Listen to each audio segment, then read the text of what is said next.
Hello and welcome to another episode of Local Expert Interviews.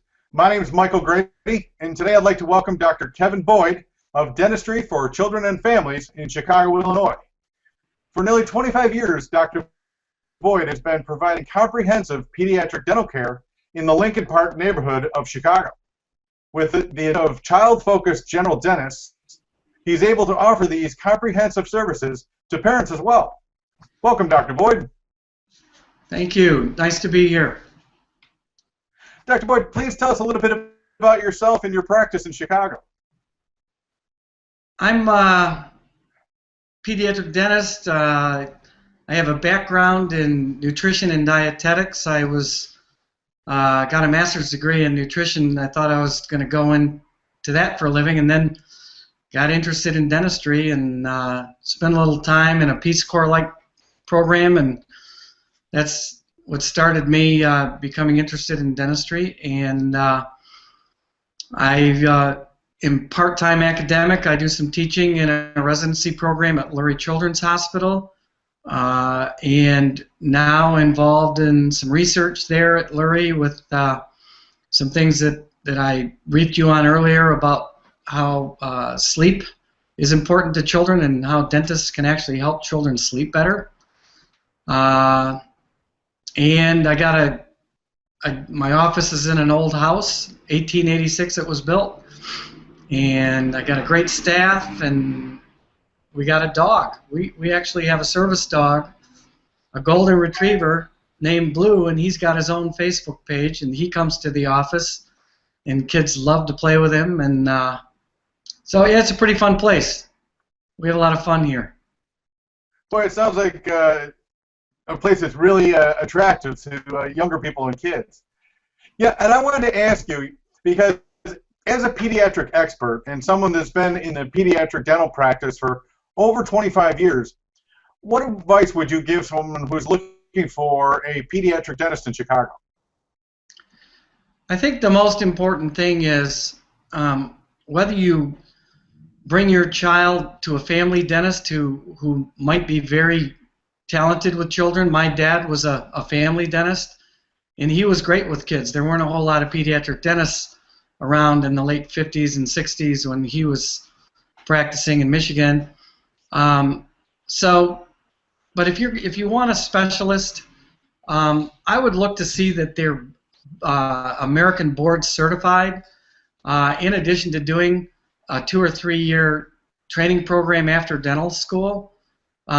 It's just another credential that it's not real easy to get, but it really sort of it's something that can help parents know that they're getting somebody who's and I'm not saying non-board certified dentists, pediatric dentists are lesser qualified or anything like that. I practiced a number of years without being board certified, but it's just another qualification that might give a little more confidence to somebody for the first time if you're just choosing somebody.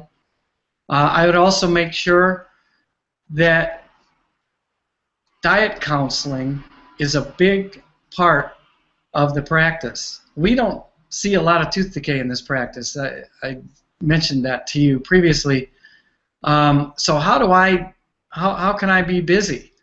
And that's sort of a mystery that some people haven't solved yet, and we've made inroads. We spend a lot of time counseling parents and reinforcing what they're learning in the home about healthy eating and how dangerous sugar can be, not only to the teeth but to a child's liver.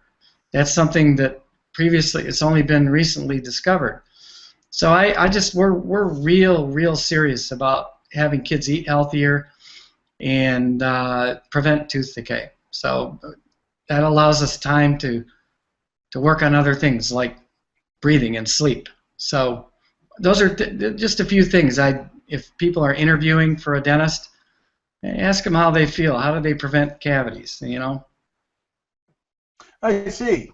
And of course, to all parents, their children are the most important people in their lives. So if someone was looking for a pediatric dentist and they came to you, what kind of experience would they have when they came in? Well, Usually, we like to see kids by age 1, if not sooner, and that's it. That's consistent with the American Academy of Pediatric Dentistry's policy statement, and it's reinforced by the Academy of Pediatric Medicine, the American Academy of Pediatrics. All children should have a dental home established, be established in a practice by the age of 1. I actually like to see kids before they're born.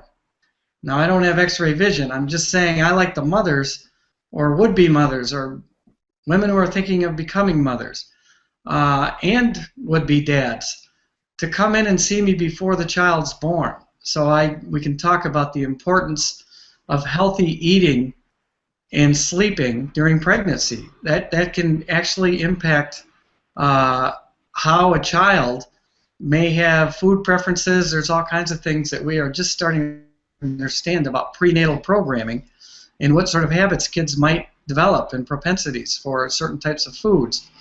So certainly by age 1, but even before a kid's born, we like to get in very proactively and very early.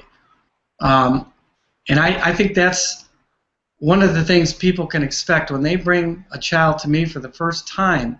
I want to get to know that child, and I want that child to have an opportunity to get to know me. So unless a child's in pain, we try to make the visit as non-invasive as possible. We like the kid to walk around the office, to meet the staff, to meet our mascot, Blue, the golden retriever. We've got a nice little backyard, so when the weather's nice, they can go outside. And we want it to be a non-threatening, fun, kid-friendly place. And then we let the child sort of dictate the pace of the first visit. If a child's nervous and doesn't want to do too much, really sometimes all we'll do is do a dental exam. But if the kid's comfortable and doing well, and maybe they don't want to sit alone, that's another thing, is that we encourage parents to sit in the chair and let the child sit on them. If they're under the age of 5, the kid can sit on top of their parent, and they're usually more comfortable because you don't cause separation anxiety. So and then we get into the interview about the child's diet and sleep habits, and then we look at the mouth. But I don't go right at a kid and let's go right at the teeth and let's fill a cavity day 1. You gotta really gradually ease children into it. I see. That does sound important. As a leading pediatric dentist in the Chicago area, I wanted to ask your opinion. What do you think is the most important thing that anyone should be looking for in choosing a pediatric practice for their child? Well, one thing is your instinct. If a parent calls the office, parents have good instincts, and sometimes they're not encouraged to listen to their instincts. And whoever answers the phone, is that a friendly person? You can tell when a person's smiling even without seeing them by the way they talk. And you walk into my office anytime, when our people at the front desk are on the phone, they're always smiling. I mean, we provide a fairly fun and active and healthy workplace, and we have a lot of job satisfaction of people who work for us. So that that's the first sign. And then asking questions. Are your questions being answered? Is this somebody that really wants to help me be the best parent that I can by providing the best possible dental health care that I can?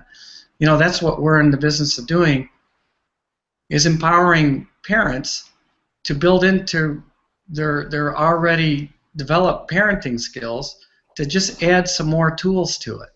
And it's clean teeth, of course, and cavity-free teeth, but also jaws that are properly shaped such that they're conducive to the child being able to breathe through their nose and sleep with breathing through their nose all of their lives, and to minimize the need for orthodontic intervention down the road. Those are the sorts of things I think that if you're looking around for a dentist for the first time, Find out if it's a pediatric dentist, if they're on staff at a hospital, do they do any teaching. Those are just a few things I think that would tip a parent off that this is somebody that's really you're going to have a good experience with. Your child's going to have a good experience with. And another one is, big question, big point. Will I be allowed to come back during my child's dental visit and sit next in the same room while he's getting his dental visit or she's getting her dental visit? I personally, I did part of my training in England, and that's mandatory over there. Until about the age of 18, all parents are encouraged to be back in the operatory with the child during the visit. And there's a couple of reasons for that. And, the first one is separation anxiety. In real little ones, you eliminate that. As a kid gets older, I usually leave it up to the child. If the child wants the parent to come back, then of course she can come back. I don't care what age you are. But if a child, I've had 7-year-olds say, "No, Mom, park in the waiting room. I want to go back by myself. I'm a big boy." So we let the kids kind of dictate that pace, and it just works really well. But I love having a parent back there. Our office is kind of like a barber shop, if you will.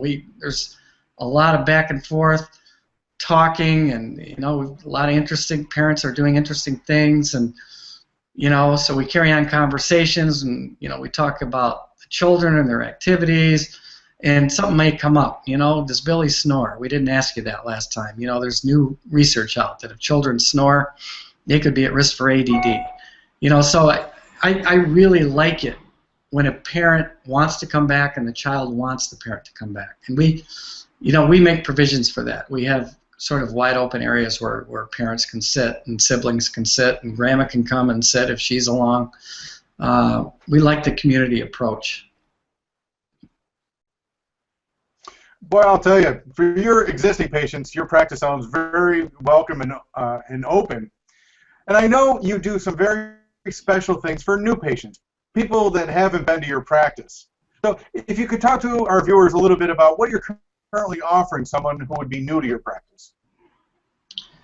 Well, I think the first thing is doing a thorough diet and sleep history. We want to know how the child eats and if it's healthy eating or not, and if parents say, "Oh yeah, he's a healthy eater," well, what do you mean by that? Do they like fruits and vegetables? And so we spend a lot of time with first-time new patients getting a thorough diet history, and then the other one is sleep history. That's sort of a new thing that's come to dentistry, and I'm actually being asked to teach this in dental schools and orthodontic and pediatric dentistry programs.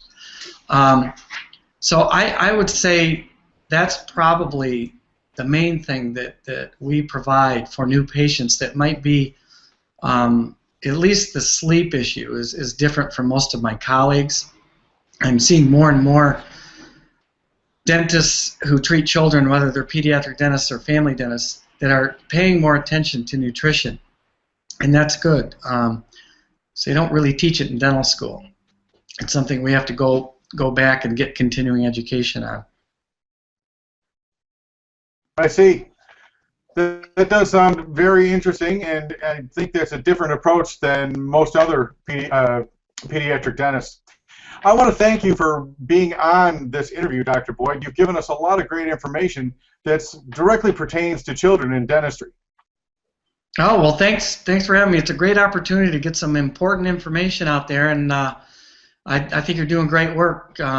So, thank you. Dr. Boyd, thank you so much. Again, my name is Michael Grady. This has been another episode of Local Expert Interviews. If anybody would like to contact Dr. Boyd directly, please refer to the phone number at the bottom of the screen. Again, thank you, Dr. Boyd. Okay, have a great day. Thanks.